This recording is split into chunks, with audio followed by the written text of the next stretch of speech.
B. Collins. Peter B. Collins, news and comment. It's Thursday, October 11th, 2018. I was away from the secret studio yesterday shooting video.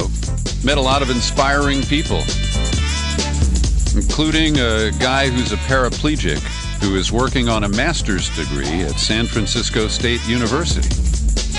The video I'm working on is a series of short videos related to in-home health care services here in my home county, Marin County, California. And it's put me in touch with people who live with daily challenges that you and I never have to face. And they do it with incredible positive attitudes and resourcefulness. And I just had to share that with you because I came away richer for the experience.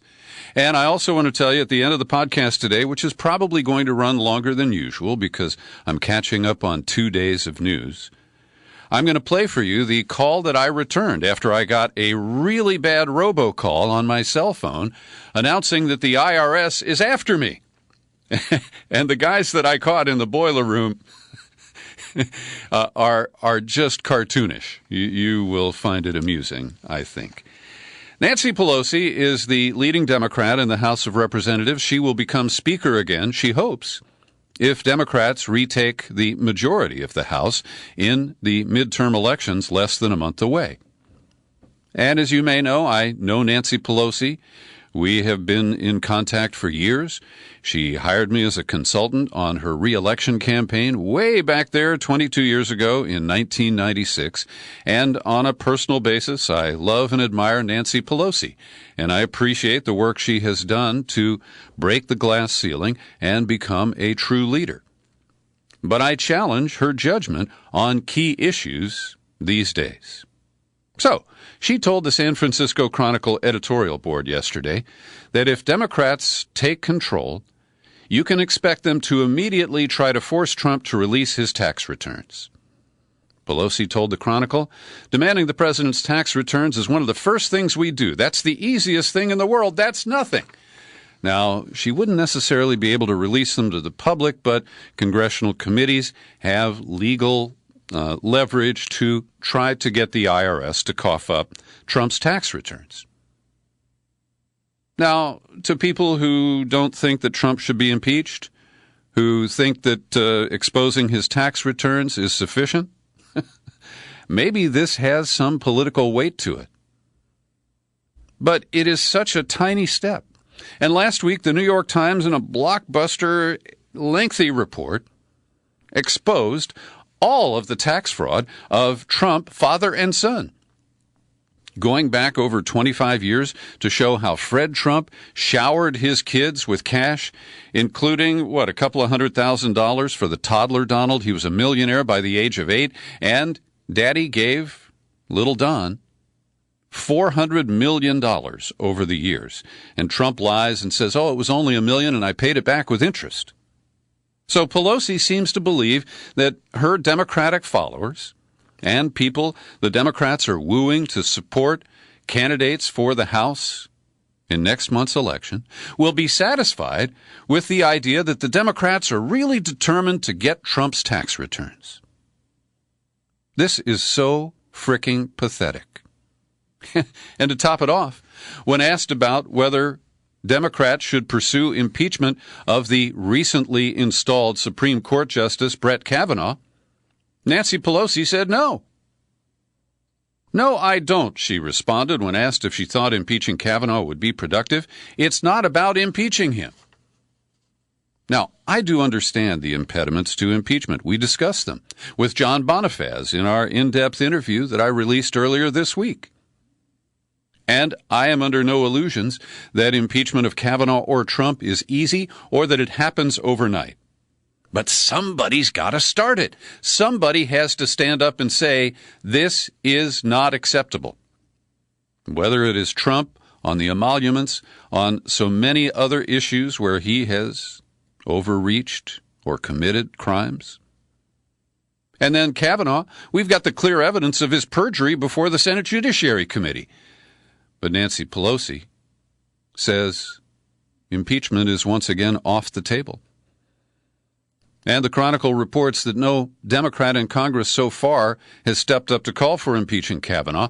Ted Lieu, a Democrat from Los Angeles County, has asked the question, should we begin to see if he should be impeached? And Gerald Nadler apparently was reined in when he said that if he chairs the Judiciary Committee, he will investigate Kavanaugh. He stopped short of calling for impeachment. And so this is what the Democrats are offering. In a climate where Trump is doing a magnificent job as a demagogue and turning his angry mobs into the constitutional defenders who are fighting off the angry mobs of Democrats who tried to smear Brett Kavanaugh and use underhanded means to block his appointment and confirmation to the Supreme Court. And I'm sorry to say that I think that this totally fabricated Republican narrative is going to carry more weight, convince more voters, get more partisans to the polls than this limp-wristed approach by the Democrats. And while we hear Democrats talk about the real dangers to our near and long-term survival as a republic, they don't act like that when you challenge them to take political action. And here's a piece from 2 days ago in the New York Times, where the headline reads, "Impeach Kavanaugh? Both sides are up for the fight." They talk about an event in Detroit last weekend, Femmes for Dems.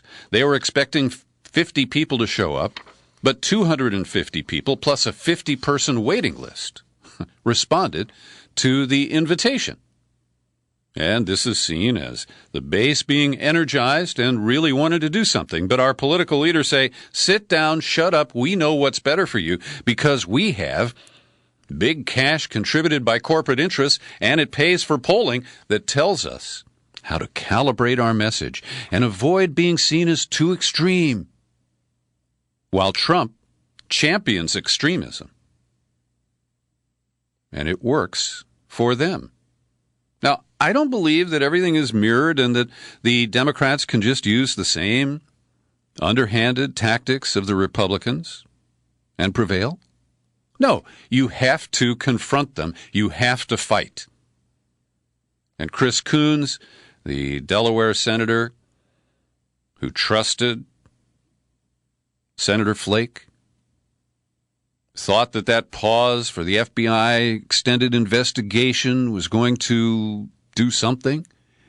Well, he's proving to be such a sellout. He said, talking about impeaching Kavanaugh at this point isn't necessarily healing us and moving us forward.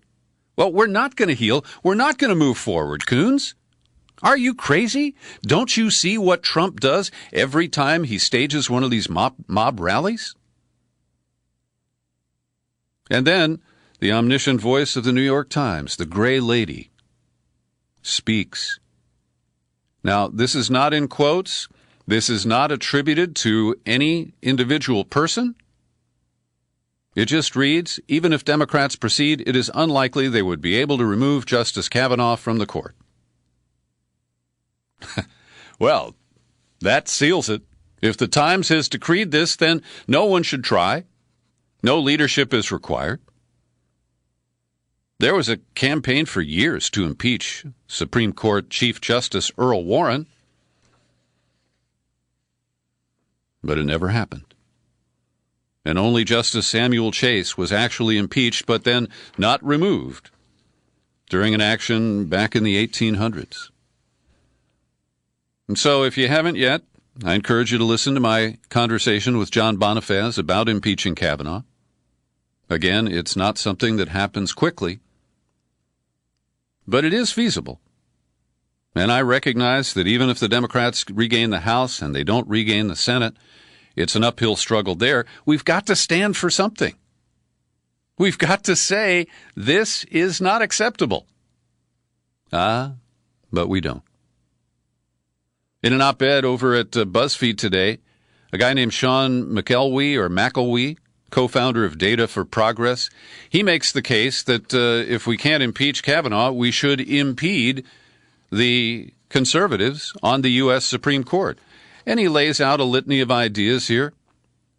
He says the time has come for a new effort to constrain the court, limit its power, and use public opinion and elite opinion to try to rein them in. He suggests we use advertising and communications to drive up the negatives of the conservative justices, Roberts, Alito, Thomas, Gorsuch, and now Kavanaugh.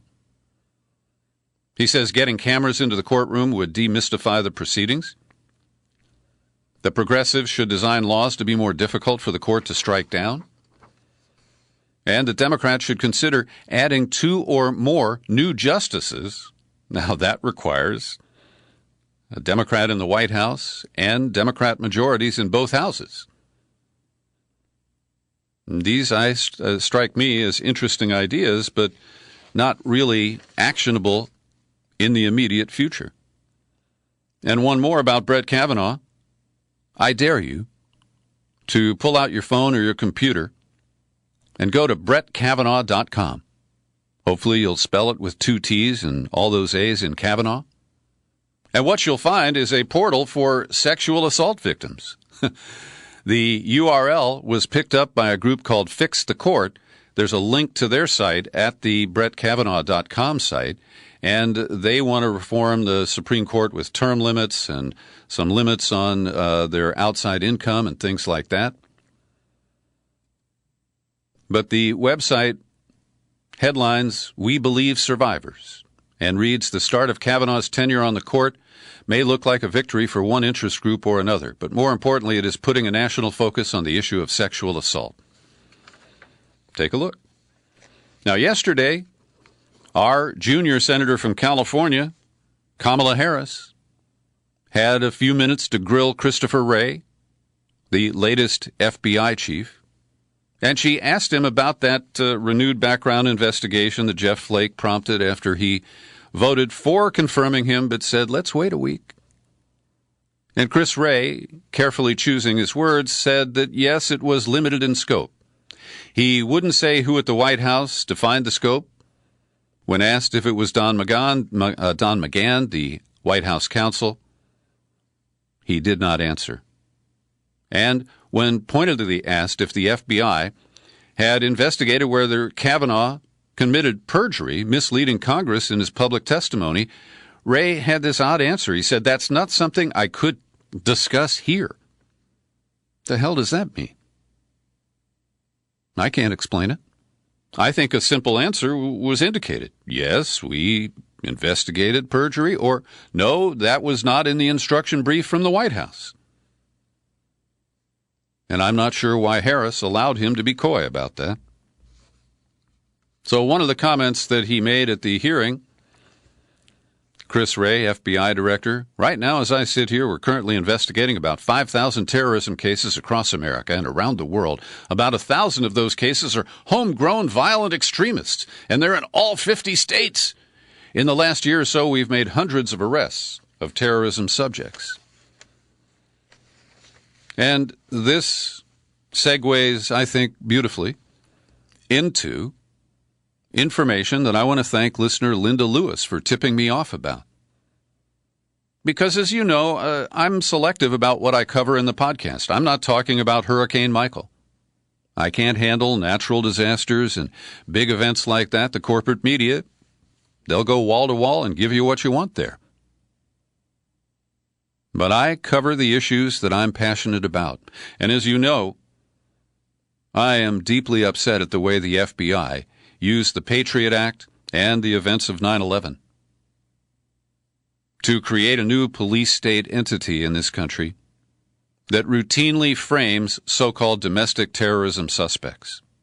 And so when I heard about that limo crash in Schoharie, New York, that killed 18 people in the car and 2 pedestrians, I said, well, that's a local story. I'm really sorry to see that. I'm sad that the limo wasn't taken off the road after it failed an inspection. But Linda Lewis sent me coverage from the Times-Union, an upstate New York paper, that exposed that the man who owned the limo whose name is Hussein, Nauman Hussein. And he is the son of a guy named Hussein, and the family owns a motel and this limo service. They apparently had as many as 4 or 5 limos at a given time. But what's key here is that the younger Hussein became an informant after the 9/11 terrorist attacks. He was arrested in an FBI fraud investigation in Albany, accused of being a corrupt translator who also took bribes to help non-citizens or non-speakers get driver's licenses. Well, following his arrest in the fall of 2001, he agreed to become a paid informant to the FBI. He had emigrated from Pakistan in 1993, had a green card, and when he went to work for the FBI, he helped frame a series of domestic terrorism suspects. There were 2 people arrested in 2004, accused of laundering money in connection with a fictitious terror plot, completely set up by the FBI's informant. Those 2 men were convicted in 2006, sentenced to 15 years in prison. And one of the attorneys for those men who were convicted, Terrence Kindlon, knew the younger Hussein.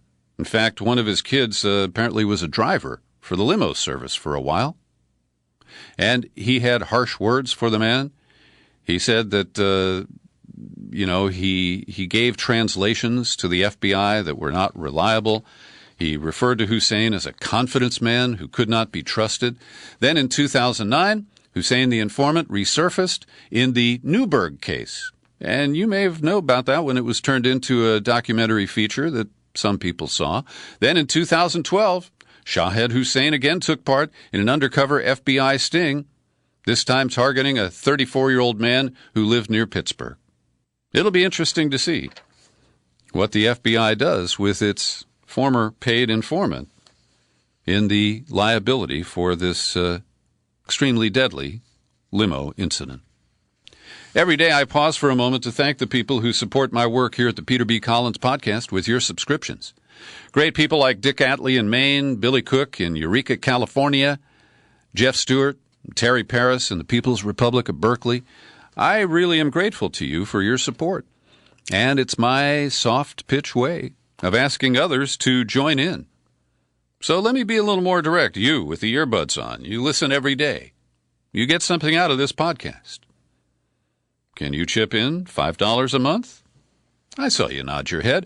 Visit peterbcollins.com. Click menu. Click Become a Subscriber. You land on the sign-up page, and from there, I think it's pretty easy to figure out how you can select a subscription that fits your budget.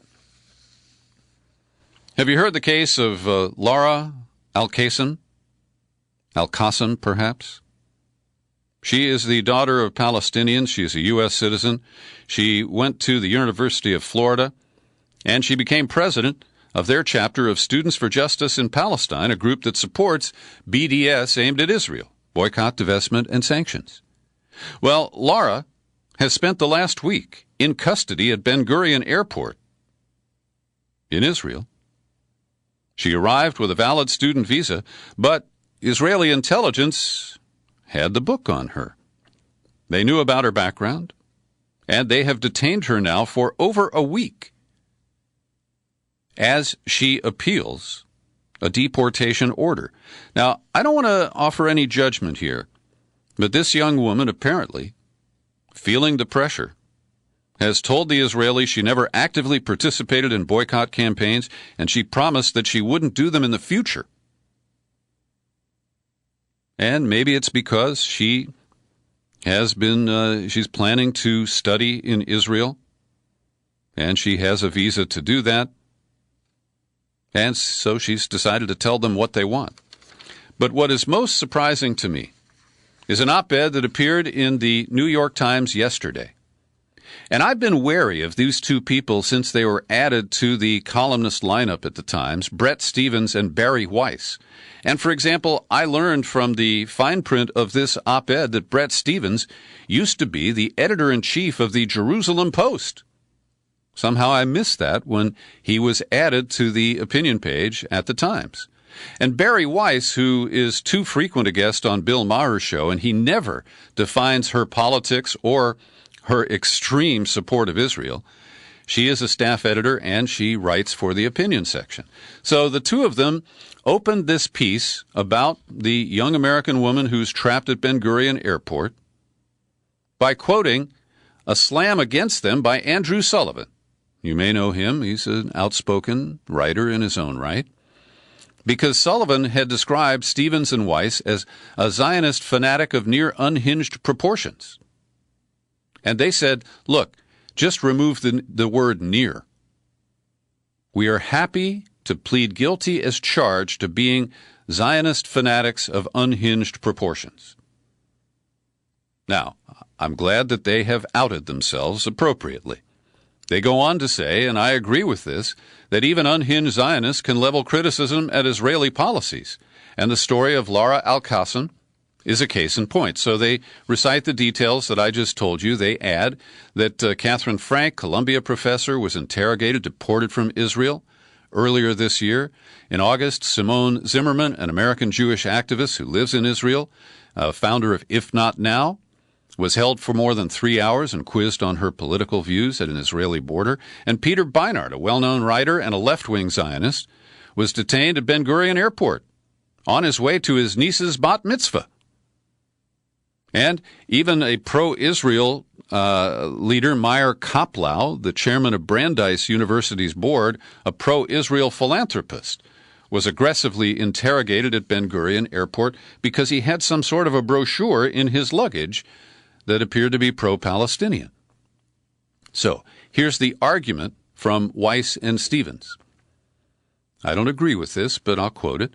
Israelis have good reason to see the BDS campaign as a thinly veiled form of bigotry. Boycotts of Jewish businesses have a particularly foul pedigree in Nazi Germany. Well, what the hell does that have to do with this case? That's just so extraneous and emotional. The same activists who obsessively seek to punish and isolate Israel for its occupation of the West Bank rarely, if ever, display the same passion for protesting against China for its occupation of Tibet or Russia for its occupation of Crimea and eastern Ukraine. Well, those are different issues. And they also don't oppose, I don't know, the Saudi regime. They are focused on one issue. And these are just distractions that they list here. But they go on to say, Israel, like all countries, has a right to protect its borders and determine who's allowed in and out. But Israel's also a state that prides itself on being a liberal democracy. If liberalism is about anything, it's about deep tolerance for opinions we find foolish, dangerous, or antithetical to our own. The case for such liberalism today is both pragmatic and principled. In practice, expelling visitors who favor the BDS movement does little, if anything, to make Israel more secure. I agree with them here. It powerfully reinforces the prejudice of those visitors that Israel is a discriminatory police state. Amen, Barry and Brett. And they close by saying, here's a better way. Invite them to visit. No restrictions, no minders, no lectures. Perhaps they'll find their prejudices confirmed, but we suspect that more than a few of them might find their views changed. Well, I respect the conclusion that they reach in that piece. I want to commend Whitney Webb, who is a reporter for Mint Press News, for providing data that supports my bias. It was just a couple of days ago that I was lamenting that the New York Times is using the source Bellingcat to report on the allegations of the suspects who they say are responsible for the Skripal poisoning in Salisbury, England. But Whitney Webb helps us understand Bellingcat, its connections to The Intercept and Pierre Omidyar's First Look Media, their connections to Google, which of course is a major military and intelligence contractor. And the article opens with a description of an event in New York recently, a workshop where The Intercept hosted the Google-funded organization Bellingcat. And we're seeing Bellingcat getting more and more respectability in corporate media outlets. And I want to encourage you to read this. I have much more to cover today, and so I'm not going to go into a lot of detail. But this is an important piece that shows that Bellingcat is probably a tool of U.S. and perhaps other intelligence agencies, and it is one to be treated with great skepticism and should not be considered a legitimate source, in my opinion. Tomorrow I'm scheduled to interview Gareth Porter, a frequent contributor to this podcast, who published a piece at Consortium News yesterday entitled "The Shaky Case That Russia Manipulated Social Media to Tip the 2016 Election." I've linked to the article so you can read it if you like, and we'll amplify those issues in my in-depth interview with Gareth Porter tomorrow. A 28-year-old California man has been sentenced to 6 months in prison for selling bank account information that helped Russia with their social media campaign that our friend Gareth Porter considers a shaky case. This man, Richard Pinedo, fully cooperated when the FBI came after him. He is described as an unwitting aider and abettor of the claimed Russian efforts to meddle in our election by manipulating social media. And the point is that he enabled people to set up PayPal accounts that would obscure where the money was coming from and where the money was going to. And he was a low-level actor who, was working with people who were committing petty fraud, not alleged international espionage. So this becomes another scalp for Bob Mueller. And we're going to hear the promoters of the Russiagate narrative say, see, here's another one. Only this guy doesn't have any connection whatsoever to the Trump campaign. There is no claim of any collusion with Trump, with Russian actors, or anybody else. He was purely in it to make money. And he's accused of being used by Russian agents to set up a couple of accounts. And in the corporate media, this is thundered as just another big development in the Mueller investigation, when in fact it does not advance the original claims one iota. Sunday's New York Times Magazine had a cover story. The cover reads, "Every vote counts." You open up to the middle. The article is entitled "The Crisis of Election Security." What a waste of time. And color ink. And paper. This New York Times article is a rehash of ancient issues about direct record electronic voting machines and about the vulnerabilities in America's election system. But it doesn't touch on interstate cross-check. It doesn't talk about the purges that are underway right now in Georgia and Indiana. It doesn't even hint at looking at the issues from Michigan in 2016, where we saw people who went to the polls and voted down ticket reflected no vote for president. And that was in Wayne County, Detroit, and in the county where Flint is located. Greg Palast says it totals some 75,000 ballots where no vote for president was reflected in a state that was delivered to Trump for a mere 12,000 or 11,000 vote margin. Well, over at Who, What, Why, I want to commend Harmon Leon for a piece about the situation in Georgia, exposing the exact match policy, which began as an initiative by the man who is currently running for governor, Brian Kemp, as he was Secretary of State. But it is now part of the law in Georgia, and the smallest disparity on a registration form lands the prospective voter in a pending status list, and there's some 50,000 people whose status is pending. They're allegedly in one file drawer somewhere in Atlanta. And this is used as a pretext to keep people from voting. There are 53,000 new voter registrations currently on hold in Georgia because of exact match. And African Americans comprise 70% of the challenged registrations, even though they only reflect 32% of the state's population. It's an important article, and Brian Kemp is hoping to suppress the vote just enough for him to get elected in November. Our friend Pepe Escobar has a brilliant piece loaded with literary and pop culture references. And as you may know, Pepe Escobar is an expatriate of Brazil. He can't live there anymore, he's told me many times, because of the politics that has descended even further. Stripped to its essence, he writes, the current Brazilian presidential elections represent a direct clash between democracy and an early 21st century neo-fascism, indeed between civilization and barbarism. The Brazilian dilemma illuminates all the contradictions surrounding the right populist offensive across the West, juxtaposed to the inexorable collapse of the left. He notes that 69% of Brazilians profess their support for democracy, which he deduces means that 31% do not. And he says that the term dystopia central doesn't even begin to describe what's going on.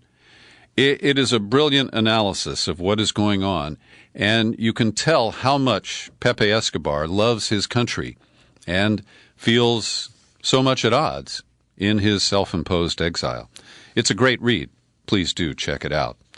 Well, the case of the missing Saudi journalist who was living in the United States, Jamal Khashoggi, or Khashoggi, who once was very tight with the Saudi royal family, and he was critical of Crown Prince Mohammed bin Salman and his so-called reform policies.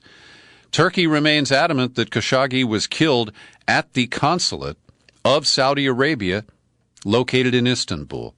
They know he entered the building, but nobody saw him leave. Turkey has released the names of 15 Saudis who were flown in from Riyadh in 2 flights that day.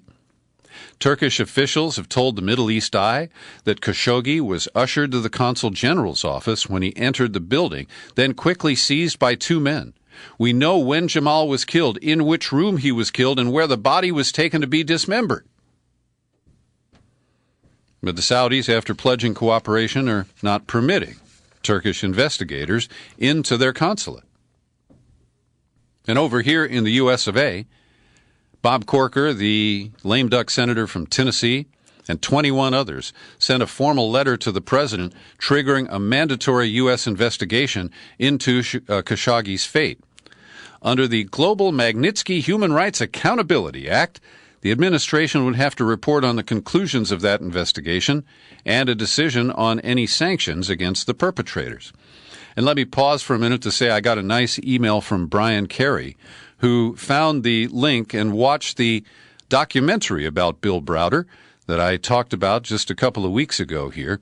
And he said it really did help expose the real motives of Bill Browder and the way he has successfully manipulated many governments, including the United States, into attacks on Russia, sanctions, all based on the narrative that Bill Browder offers about his former accountant, or was he a lawyer, named Magnitsky. And the Khashoggi disappearance is creating problems for Crown Prince Jared Kushner because he cultivated Mohammed bin Salman, their crown prince, elevating him to a key ally. We know in one case he fed him some classified information that put Kushner's security clearance at risk, but, that's been papered over. Anyway, this does set up quite a scene, and if the allegations are proven, it'll be a big setback for Saudi Arabia, or it should be, in terms of its relationship with the United States. Now, the Saudis may feel that they've got Trump's approval. After all, he went and did that lightsaber dance with them early in his tenure. And one observer, the former ambassador to Yemen, Gerald Fierstein, said it does seem like the Saudis are less concerned about U.S. views than ever before, both because they assume Trump won't care and because they don't think they need U.S. approval. Now, there's an event next week that many people are starting to boycott. It's an investor conference in Riyadh. Treasury Secretary Steve Mnuchin, Also, Jamie Dimon, CEO of J.P. Morgan Chase, Steve Schwartzman, chief executive of the Blackstone Group, and the chief executive of Uber. They're all planning to attend, but the New York Times has withdrawn its sponsorship of the event, raising the question, why were they ever a sponsor to begin with? But Trump has signaled clearly that human rights don't matter. That even if this is proven that the Saudis lured this guy to their consulate and then brutally murdered him and dismembered him, Trump says, well, blocking arms sales to Saudi Arabia would not be acceptable to me. Now, this situation, he said, we don't like it, not even a little bit. But as to whether or not we should stop $110 billion from being spent in this country, knowing that they have 4 or 5 alternatives, that would not be acceptable to me.